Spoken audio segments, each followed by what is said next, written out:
ಬಹುಶಃ ಇದೊಂದು ಇತಿಹಾಸದ ಸಮಾವೇಶ ಮಾಡ್ತಾ ಇದ್ದೀವಿ.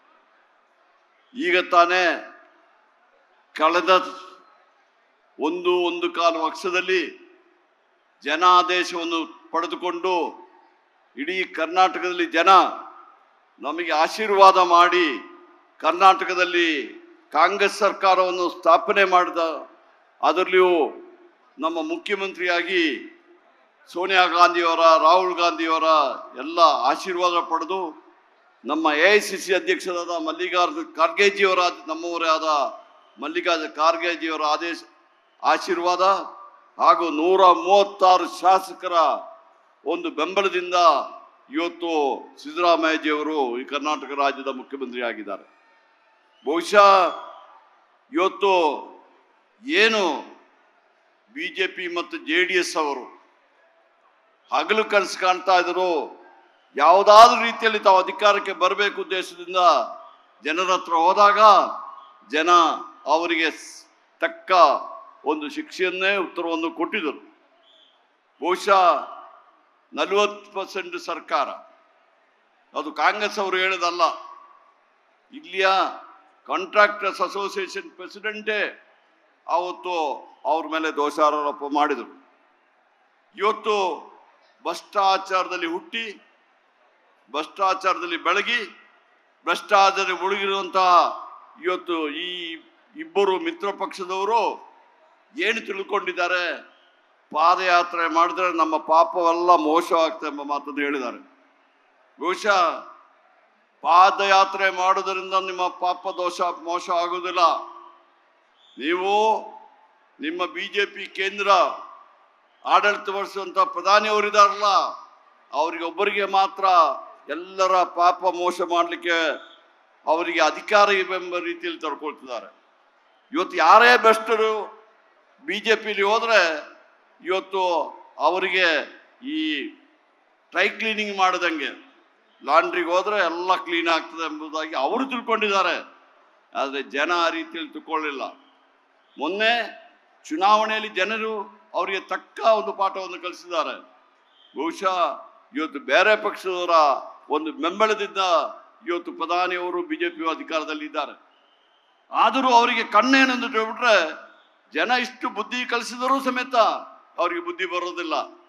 ಇವತ್ತು ಸಿದ್ದರಾಮಯ್ಯಜಿಯವರು ಮತ್ತೆ ನಮ್ಮ ಕರ್ನಾಟಕ ರಾಜ್ಯ ಸರ್ಕಾರ ಮತ್ತೆ ನಮ್ಮ ಉಪಮುಖ್ಯಮಂತ್ರಿ DK ಶಿವಕುಮಾರ್ ಅವರು, ನಮ್ಮ ಕಾಂಗ್ರೆಸ್ ಪಕ್ಷ ಅಧ್ಯಕ್ಷರು, ಅವರೆಲ್ಲರ ನಾಯಕತ್ವದಲ್ಲಿ ಜನಪರವಾದ ಕಾರ್ಯಕ್ರಮಗಳನ್ನು ಹಾಕಿ ನಾವು ಇವತ್ತು ಮುಂದೆ ಹೋಗೋದ್ರಲ್ಲಿ ಅವರಿಗೆ ಸಹಿಸಲಿಕ್ಕೆ ಆಗ್ತಾ ಇಲ್ಲ. ಇವತ್ತು ನಾನೊಂದು ಪ್ರಶ್ನೆ ಕೇಳ್ತೀನಿ, ನಾವು ಗ್ಯಾರಂಟಿ ಕಾರ್ಯಕ್ರಮಗಳನ್ನು ನಾವು ಕೊಟ್ಟಿದ್ದು ನಾವು ಚುನಾವಣೆಗೋಸ್ಕರ ಕೊಡಲಿಲ್ಲ. ಯಾವಾಗ ನಮ್ಮ ನಾಯಕ ರಾಹುಲ್ ಗಾಂಧಿಯವರು ಕನ್ಯಾಕುಮಾರಿಯಿಂದ ಕಾಶ್ಮೀರದವರೆಗೆ ಪಾದಯಾತ್ರೆ ಮಾಡಿದ್ರು, ಆಗ ಅವರು ಬರೀ ಪಾದಯಾತ್ರೆ ಮಾಡಲಿಲ್ಲ, ಅವರು ಜನರೊಟ್ಟಿಗೆ ಇಂಟ್ರಾಕ್ಟ್ ಮಾಡಿದರು. ಯಾರು ಸಾಮಾನ್ಯ ಜನರೊಟ್ಟಿಗೆ ಕಾಫಿ ಕುಡಿದರು, ಅವರ ಸಮಸ್ಯೆಯನ್ನು ಅರಿತುಕೊಂಡ್ರು. ನಂತರ ಬೇರೆ ಬೇರೆ ರೀತಿಯಲ್ಲಿ ಎಲ್ಲರ ಸಮಸ್ಯೆಗಳನ್ನು ಅರಿತು ಕಾಶ್ಮೀರಕ್ಕೆ ಹೋದರು, ಕರ್ನಾಟಕಕ್ಕೂ ಸಮೇತ ಬಂದಿದ್ದರು. ಕರ್ನಾಟಕದಲ್ಲಿ ಚುನಾವಣೆ ಆಗುವಾಗ ಕರ್ನಾಟಕ ರಾಜ್ಯದ ನಾಯಕರುಗಳಿಗೆ ಅವರೊಂದು ಮಾತು ಹೇಳಿದರು, ಜನ ಕಷ್ಟದಲ್ಲಿದ್ದಾರೆ. ಇವತ್ತು ಕೋವಿಡ್ ಆಗಿರ್ಬೋದು ಅಥವಾ ಭಾರತೀಯ ಜನತಾ ಪಕ್ಷದ ತಪ್ಪು ಕಾರ್ಯಕ್ರಮಗಳಿಂದ, ತಪ್ಪು ಯೋಜನೆಗಳಿಂದ ಇವತ್ತು ಸಾಮಾನ್ಯ ಜನ ನರಳುತ್ತಿದ್ದಾರೆ ಎಂಬ ಮಾತನ್ನು ಹೇಳಿ, ಇವತ್ತು ಅದರಲ್ಲಿಯೂ ಮಹಿಳೆಯರು ಇವತ್ತು ತುಂಬ ಕಷ್ಟದಲ್ಲಿದ್ದಾರೆ ಎಂಬ ಮಾತನ್ನು ಹೇಳಿ 5 ಕಾರ್ಯಕ್ರಮವನ್ನು ಕೊಟ್ಟಿದ್ದರು. ಬಹುಶಃ ಇವತ್ತು 5 ಕಾರ್ಯಕ್ರಮಗಳು ಸಮೇತ ನಾವು ಅದನ್ನು ಅನೌನ್ಸ್ ಮಾಡಿದಾಗ ಈ BJPಯವರು ಮತ್ತು JDS ಅವರು ಇದು ಮಾಡಲಿಕ್ಕೆ ಆಗೋದಿಲ್ಲ, ಇದು ಚುನಾವಣಾ ಗಿಮಿಕ್ ಎಂದು ಹೇಳಿದರು. ಆದರೆ ನಮ್ಮ ಮುಖ್ಯಮಂತ್ರಿ ಸಿದ್ದರಾಮಯ್ಯಜಿಯವರು ಹೀಗೆ ರಾಹುಲ್ ಗಾಂಧಿಯವರು ಒಂದು ಮಾತು ಹೇಳಿದರು, ಮೊದಲನೇ ಕ್ಯಾಬಿನೆಟ್ಟಲ್ಲಿ ನೀವು ಈ ನಿರ್ಧಾರ ತಗೋಬೇಕು, 5 ಕಾರ್ಯಕ್ರಮಗಳನ್ನು ಜಾರಿಗೆ ತರಬೇಕೆಂಬುದಾಗಿ ಹೇಳಿ, ಬಹುಶಃ ಯಾವುದೇ ಚುನಾಯಿತ ಸರ್ಕಾರಗಳು ಸಮೇತ ಆ ಕೆಲಸ ಮಾಡಿರಲಿಲ್ಲ. ಆದರೆ ನಮ್ಮ ಮುಖ್ಯಮಂತ್ರಿಯವರ ನಾಯಕತ್ವದಲ್ಲಿ DK ಶಿವಕುಮಾರ್ ಅವರ ಕಾಂಗ್ರೆಸ್ ಪಕ್ಷ ಅಧ್ಯಕ್ಷರಾಗಿ ಮೊದಲನೇ ಕ್ಯಾಬಿನೆಟ್ಟಲ್ಲಿ 5 ಕಾರ್ಯಕ್ರಮಗಳನ್ನು ಜಾರಿಗೆ ಕೊಡುವಂಥ ಕೆಲಸಗಳು ಮಾಡಿದ್ವಿ. ಬಹುಶಃ ಈ 5 ಕಾರ್ಯಕ್ರಮಗಳು ಸಮೇತ ಈ ರಾಜ್ಯದಲ್ಲಿ ಇವತ್ತು ಜಾರಿಗಿದೆ.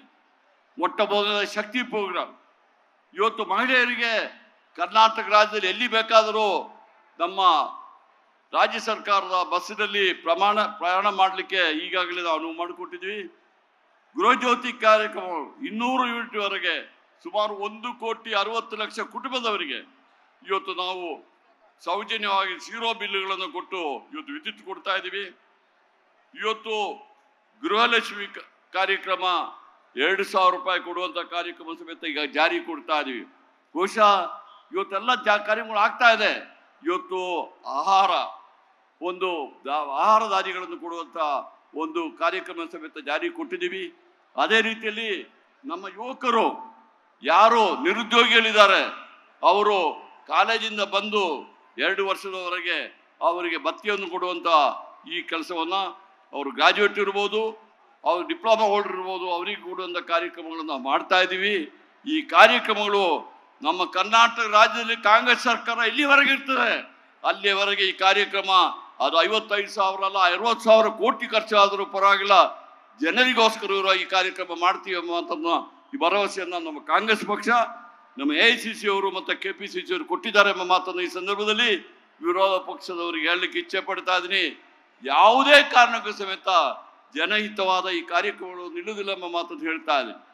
ಇವತ್ತು ಪಾದಯಾತ್ರೆ ಏನು BJP JDS ಅವರು ತಿಳ್ಕೊಂಡ್ಬಿಟ್ರು, ನಾವು ಪಾದಯಾತ್ರೆ ಮಾಡಿದ್ರೆ ನಮ್ಮ ಪಾಪ ಎಲ್ಲ ಮೋಸ ಆಗ್ತದೆ ಅಂದ್ಬಿಟ್ಟು ಇವತ್ತು ನಡೀತಾ ಇದ್ದಾರೆ. ಬಹುಶಃ ಅವ್ರು ಮಾಡಿದ ಪಾಪಕ್ಕೆ ಬೆಂಗಳೂರಿಂದ ಮೈಸೂರು ತನಕ ನಡೆದ್ರೆ ಆಗೋದಿಲ್ಲ. ಇಡೀ ರಾಜ್ಯ ಮಟ್ಟದಲ್ಲಿ ಒಂದು 5 ಸತಿ ಪ್ರದಕ್ಷಿಣೆ ಪಾದಯಾತ್ರೆ ಮಾಡಿದ್ರೆ, ರಾಷ್ಟ್ರ ಮಟ್ಟದಲ್ಲಿ ಪಾದಯಾತ್ರೆ ಮಾಡಿದ್ರೆ ಮಾತ್ರ ಬಹುಶಃ ಜನ ಅವರಿಗೆ ಕ್ಷಮಿಸಬಹುದು ಎಂಬ ಮಾತನ್ನು ಹೇಳ್ತಾ ಇದ್ದೀನಿ. ಇವತ್ತು ಒಂದು ವಿಚಾರ ಹೇಳಲಿಕ್ಕೆ ಇಚ್ಛೆ ಪಡ್ತಾ ಇದ್ದೀನಿ. ನಾನು ಸಮೇತ ಸಿದ್ದರಾಮಯ್ಯಜಿಯವರ ಕ್ಯಾಬಿನೆಟ್ ಅಲ್ಲಿ 2013 ಇಸವಿಯಿಂದ ಇದ್ದೀನಿ. ಅವರಷ್ಟು ಒಳ್ಳೆಯ ಒಬ್ಬ ಮುಖ್ಯಮಂತ್ರಿಯನ್ನ ಬಹುಶಃ ಬೇರೆಯವರು ಇದ್ದಿರ್ಬೋದು, ಇಲ್ಲ ಅಂದಿಟ್ಟಲ್ಲ.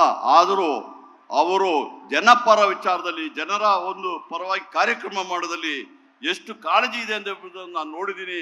ಬಹುಶಃ ಇವತ್ತು ಅವ್ರ ಮೇಲೆ ಏನೇನು ಆರೋಪ ಇಲ್ಲ, ಆದರೆ ಸುಳ್ಳು ಆರೋಪವನ್ನು ಮಾಡಿ ಇವತ್ತು ಈ BJP ಮತ್ತು JDS ಅವರು ಪ್ರಯತ್ನ ಮಾಡ್ತಿದ್ದಾರೆ. ಆದರೆ ಜನಕ್ಕೆ ಇದು ಗೊತ್ತಾಗಿದೆ. ಅವ್ರು ಏನು ಹೇಳ್ತಿದ್ದಾರೆ ನಾನು ಹೆಚ್ಚಿಗೆ ಮಾತಾಡ್ಲಿಕ್ಕೆ ಹೋಗೋದಿಲ್ಲ, ಯಾಕೆ ಸಾಕಷ್ಟು ಜನ ಭಾಷಣ ಮಾಡೋರು ಇದ್ದಾರೆ. ಆದರೆ ಒಂದೇ ಒಂದು ಮಾತನ್ನ ಮುಖ್ಯಮಂತ್ರಿ ಸಿದ್ದರಾಮಯ್ಯಜಿಯವರು ಒಂದು ಮಾತು ಹೇಳಿದರು. ಏನಂತ ಹೇಳಿದ್ರೆ, ನಾನು ಯಾವುದೇ ಇಲ್ಲಿಗಾಲಿಟಿ ಮಾಡಲಿಲ್ಲ, ನ್ಯಾಯವನ್ನು ಬಿಟ್ಟು ಯಾವುದೂ ಮಾಡಲಿಲ್ಲ, ನಾನು ಮಾಡಿದೆಲ್ಲ ನ್ಯಾಯಯುತವಾಗಿದೆ ಎಂಬ ಮಾತನ್ನು ಹೇಳಿದ್ದಾರೆ.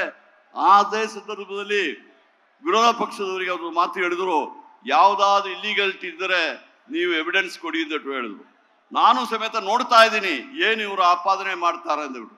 ನಾನು ಸಮೇತ ಈ ರಾಜ್ಯದ HUD ಮಿನಿಸ್ಟ್ರು, ಎಲ್ಲ ಹೌಸಿಂಗ್ ಅರ್ಬನ್ ಡೆವಲಪ್ಮೆಂಟ್ಗೆ ಮಿನಿಸ್ಟರ್ ಆಗಿದೆ 1999. ಇವತ್ತು ನಾನು ಹೇಳ್ತಾ ಇದ್ದೀನಿ, ಅವ್ರು ಯಾವುದೇ ರೀತಿಯಾಗಿ ಕಾನೂನು ಬಿಟ್ಟುಬಿಟ್ಟು ಯಾವುದಾಗಲ್ಲ. 1935 ಇಸ್ವಿಯಲ್ಲಿ ನಮ್ಮ ಶ್ರೀಲಿಂಗ ಎಂಬುವರಿಗೆ ಆಕ್ಷನ್ನಲ್ಲಿ ತಗೊಂಡಿದ್ದ ಲ್ಯಾಂಡು 3 ಎಕರೆ 16 ಗುಂಟೆ. ತದನಂತರ ಆ ಲ್ಯಾಂಡನ್ನು ನಮ್ಮ ಸರ್ಕಾರ, ಅಂದಿನ ಸರ್ಕಾರ ಅವತ್ತು ನೋಟಿಫೈ ಮಾಡ್ತಾರೆ. ಆಗ ಶ್ರೀಲಿಂಗ ಮಗ ದೇವರಾಜ್ ಅವರು ಅದನ್ನು ಕೈ ಬಿಡಬೇಕು ಎಂಬುದಾಗಿ ಅರ್ಜಿ ಕೊಡ್ತಾರೆ. ಅರ್ಜಿ ಕೊಟ್ಟ ಮೇಲೆ ಅದು ಹೈ ಲೆವೆಲ್ ಕಮಿಟಿಗೆ ಹೋಗಿ ಅವತ್ತಿನ ಕಮಿಟಿಯ ಚೇರ್ಮನ್ರು ಬಾಲಸುಬ್ರಹ್ಮಣ್ಯಂ ಇದ್ದರು. ಬಹುಶಃ ಅವರು ಒಳ್ಳೆಯ ಒಂದು ಆಫೀಸರು, ನನಗೆ ಗೊತ್ತಿರುವಂಗೆ. ಅವತ್ತು ಅವರು ಇದರ ಕೈ ಬಿಡಬೇಕೆಂಬುದಾಗಿ ಹೇಳಿ ಅವತ್ತು ಕೈ ಬಿಟ್ಟಿದರು. ನಂತರ ಮಲ್ಲಿಕಾರ್ಜುನ ಸ್ವಾಮಿ ಅವರಿಗೆ ಆ ಲ್ಯಾಂಡನ್ನ ಹಲವಾರು ವರ್ಷಗಳಾದ ಮೇಲೆ ಮಾರ್ತಾರೆ. ಮಲ್ಲಿಕಾರ್ಜುನ ಸ್ವಾಮಿಯವರು ನಮ್ಮ ಸಿದ್ದರಾಮಯ್ಯ ಧರ್ಮಪತ್ನಿಯ ಸಹೋದರ. ಅವರು ಸಮೇತ ತಾವು ಕೈಕಿತ್ತ ಇದ್ದ ಲ್ಯಾಂಡನ್ನ ತಮ್ಮ ಸಹೋದರಿಗೆ ಇಷ್ಟದಾನವಾಗಿ ಅವರು ಕೊಡ್ತಾರೆ. ಇದರಲ್ಲಿ ಯಾವ ಕಾನೂನು ಬಾಹಿರ ಇದೆ ಅಂದ್ಬಿಟ್ಟು ನಾನು ಇವತ್ತು BJP ಅವ್ರನ್ನ JDS ಅವ್ರನ್ನ ಕೇಳಲಿಕ್ಕೆ ಇಚ್ಛಿದೆ. ಅವ್ರೇನು ಹೇಳ್ತಿದ್ದಾರೆ, 2014ರಲ್ಲಿ ಜಾಗ ಇರಲಿಲ್ಲ ಅಂತ ಹೇಳ್ತಾರೆ. ನಾನೊಂದು ಪ್ರಶ್ನೆ ಕೇಳ್ತೀನಿ, 1935 ಇಸವಿಯಲ್ಲಿ ಹರಾಜಿನಲ್ಲಿ ಲಿಂಗ ತಗೊಂಡ ಲ್ಯಾಂಡ್ ಏನಾಯ್ತು? ಅವರ ದೇವರಾಜ ಅವರಿಗೆ ಭೂ ಸ್ವಾಧೀನದ ಬಿಟ್ಟ ಲ್ಯಾಂಡ್ ಏನಾಯ್ತು? ಈ ಕನ್ವರ್ಷನ್ ಮಾಡಿದ ಲ್ಯಾಂಡ್ ಏನಾಯ್ತು? ಅದು ಯಾರು ನುಂಗಿದ್ದಾರೆ, ಯಾರು ಲೂಟಿ ಮಾಡಿದ್ದಾರೆ ಅಂತ ಹೇಳಿದ್ರೆ ಅವರು ಮೂಢದವರು ಅದನ್ನ ಮಾಡಿದ್ದಾರೆ ಹೊರತು ಇವ್ರು ಯಾರು ಲೂಟಿ ಮಾಡಿರ್ಲಿಲ್ಲ. ಇವತ್ತು ಹೇಳ್ತಾ ಇದ್ದೀನಿ, ಇವರು 100 ಸುಳ್ಳನ್ನು ಹೇಳಿ ಇವತ್ತು ಸತ್ಯ ಮಾಡ್ಲಿಕ್ಕೆ ಹೊರಟಿದ್ದಾರೆ. ಆದ್ರಿಂದ ನಮ್ಮ ಕರ್ನಾಟಕ ರಾಜ್ಯ ಜನ ಇದನ್ನ ತಿಳ್ಕೊಳ್ತಾರೆ. ನೀವು ಮೈಸೂರು ಅವರಿಗೆ ನಿಮಗೆಲ್ಲ ಗೊತ್ತಿದೆ, ನಾವು ಸಮೇತ ಹಲವಾರು ವರ್ಷಗಳ ಕಾಲ ಅವರೊಟ್ಟಿಗೆ ಕೆಲಸ ಮಾಡಿದ್ದೀವಿ. ಅವರಷ್ಟು ಒಂದು ನಿಷ್ಠಾವಂತ, ನ್ಯಾಯಯುತವಾಗಿ ಒಂದು ಆಡಳಿತ ನಡೆಸುವವರು ಮತ್ತು ಸಾರ್ವಜನಿಕ ಜೀವನದಲ್ಲಿ ಯಾವುದೇ ಕಪ್ಪು ಚುಟ್ಲಿಕ್ಕೆ ಇಲ್ಲದೆ ಇವತ್ತು ಮಾಡಿದ್ದಾರೆ ಎಂಬ ಮಾತನ್ನು ಹೇಳಿ ನನಗೆ ಅವಕಾಶ ಮಾಡಿಕೊಟ್ಟು ತಮಗೆ ವಂದಿಸಿ ನನ್ನ ಮಾತುಗಳನ್ನು ಮುಗಿಸ್ತಾ ಇದ್ದೀನಿ. ಜೈ ಹಿಂದ್, ಜೈ ಕರ್ನಾಟಕ. ನ್ಯೂಸ್ ಫಸ್ಟ್, ನಿರ್ಭೀತಿಯಿಂದ ನಿಮ್ಮ ಪರವಾಗಿ.